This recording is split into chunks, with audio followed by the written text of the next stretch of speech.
I'm a really huge fan of useless information. I really enjoy investigating stuff that, quite honestly, probably has no bearing on living real life here on this planet.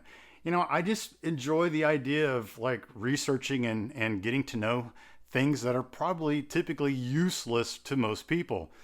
Like, I love the idea of catchphrases, like where they come from and how they got to be in use. Stuff that we use on a daily basis that we have no idea where it came from.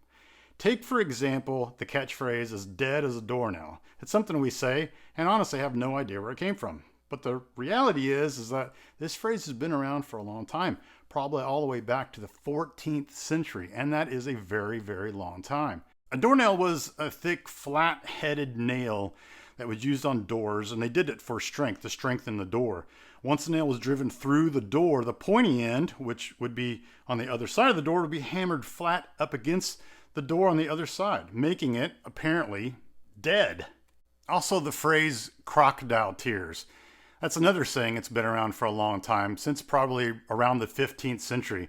And it's a saying that most parents know very, very well, and that it alludes to fake crying. An ancient understanding is that crocodiles actually produce tears while they're devouring their prey.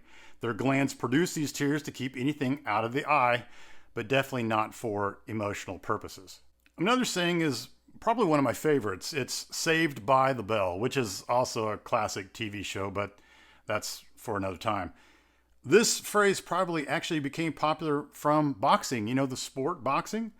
The round ending is signified by the ringing of a bell, and in a lot of cases, saving a beaten up boxer from going down. But there is another and maybe a little more far-fetched origin possibility, that of being saved from the grave, literally. In the late 1700s and throughout the 1800s, being buried alive was a real issue. Due to lack of medical advancements, it was actually kind of easy to assume that someone was dead when in fact they weren't.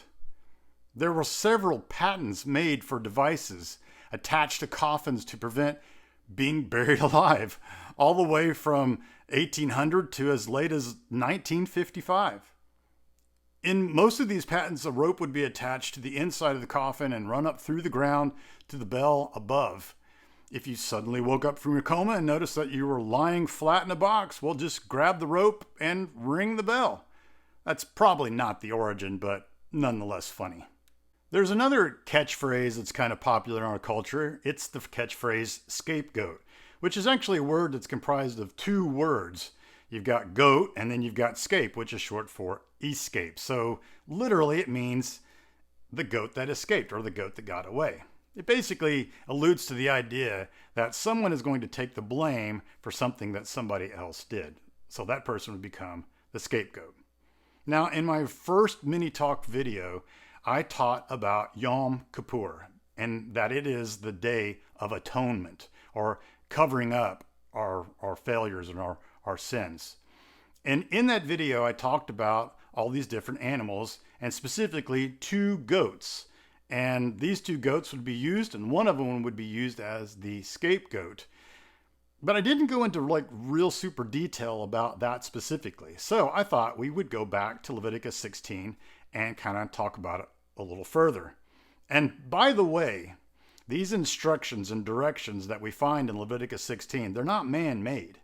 These are not just made up by human beings.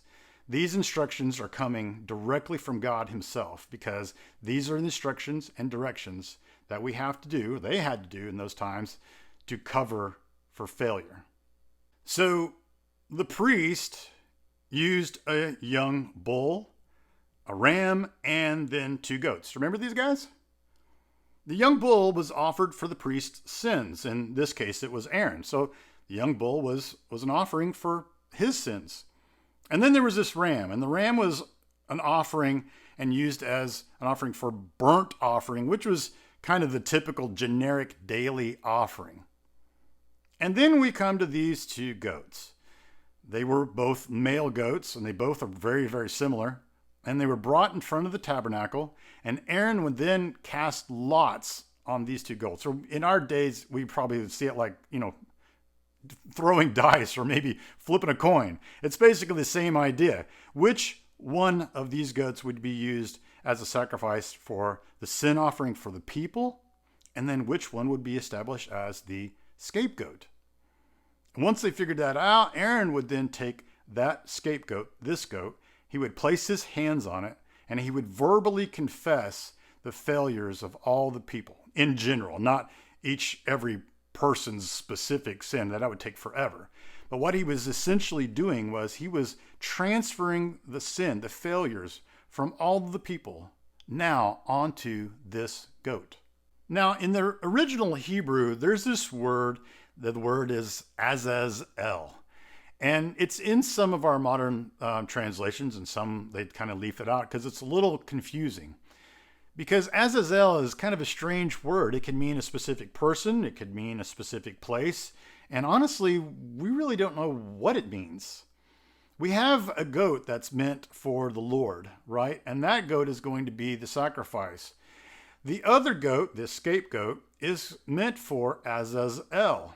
And so therefore, it's going to be let loose into the wilderness. Now, we know for a fact that all throughout the Bible, anytime you see the phrase or word wilderness, it's not a good thing. The wilderness is not a great place.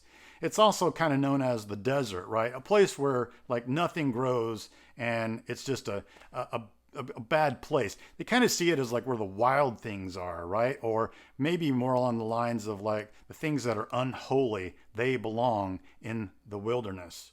I mean, we see the Israelites wandering the wilderness for 40 years. We see Jesus going to the wilderness so he could be tempted by the devil. So whatever Azazel is, it's not great.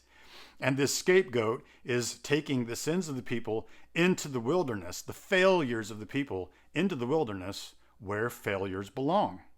Another thing that I said in the video was that Jesus was the atoning sacrifice, right? He became that atoning sacrifice, the ultimate sacrifice, right?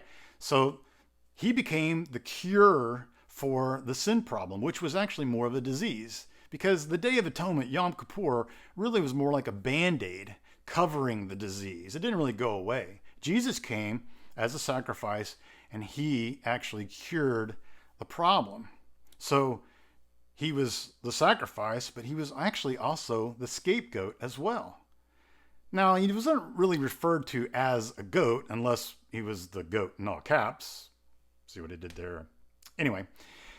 But he was referred to as a lamb that took away the sins, the failures of the world. He took those things away.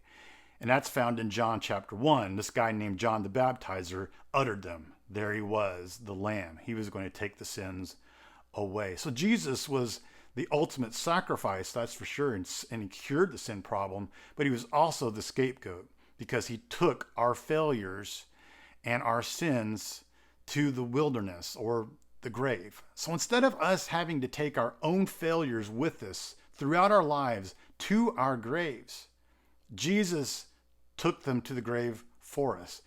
And that thought should make us incredibly grateful. All of us here in America are about to partake in a Thanksgiving meal. We'll gather with family and loved ones. We'll eat, we'll play games, we'll watch movies, and we'll be super grateful that we have each other. At our house, we'll be eating our traditional Thanksgiving meal too. A turkey breast cooked in a crock pot for 7 hours, mashed potatoes, corn pudding, broccoli cheese casserole, yeast rolls, and Robin's mom's famous cranberry sauce straight from the can. I love that food tradition. I mean, it's actually making me hungry right now, thinking about it.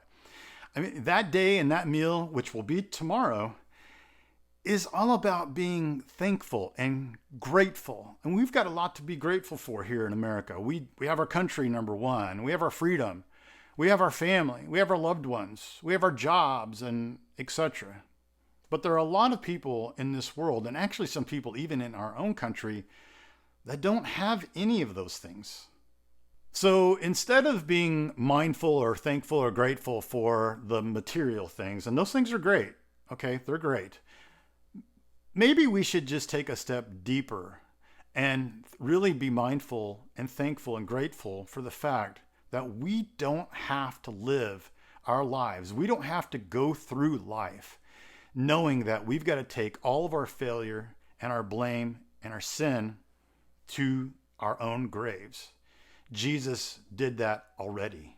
He took our failures, our sins, and all the blame. He took the blame as the scapegoat to where blame and sin and failure belongs. He became the ultimate scapegoat. And I think that is something that we should be truly, truly thankful and grateful for.